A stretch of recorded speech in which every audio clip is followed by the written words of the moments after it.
Hey kids, it's Derek here. Tonight's topic is what it means to be queer. So for the longest time, first came out as being bisexual because it was the easy thing to do. It was halfway. People were like, "Oh, you still like girls? Okay, cool. We can deal with that." Then I started identifying as gay because I had to start explaining to people what bisexual was and blah blah blah. And I was just like, "Fuck it, I'm not dealing with this." Okay, so I still had my chickies on the down low, but didn't really tell anybody just because it was gay. So when I started hitting on girls, they're like, "Oh, I thought you were gay." I'm like,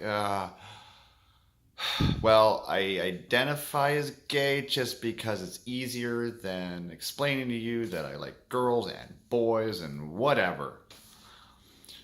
So that became hard. So for the longest time, I identified as gay. It was just easier. Then a few years ago, I learned the term pansexual. Yeah, that kind of describes me.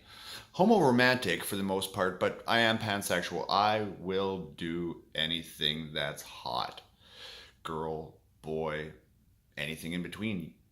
Parts wherever they go. Like if you are hot, you are hot. I fall in love with your spirit and I like the person, right? It's not the bits I fall in love with. It's the person, right? It's the person that I want to deal with. So recently I was just like people are like, what's pansexual? Oh my god. Like, ugh, fuck again, this shit. So I started calling myself queer in the last year or two, and I have to remind myself I'm not gay. I'm actually not. I am queer. I have more sex with men. Yeah, I will say that. I do have a couple girls I have here and there, like maybe a couple times a year. But it's hard to find a girl who would like to have sex with someone who's HIV positive. Undetectable at that. But having to describe to most females is hard. So I am talking between the two binaries because that is most often what I come across. So please excuse me. Please excuse why I'm leaving trans out of it. It's not that I leave it out of my life. It just very rarely happens. So it's not a major discussion for me. Okay. It's so now I start calling myself queer, and people ask me what's queer, and I've decided it's not.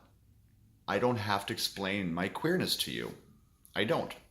It's who I am. It's what I want to be. It's not the box of a term as gay, bisexual, straight, pansexual. It's not a term that has a sort of finite box around it, right? Yeah, whatever.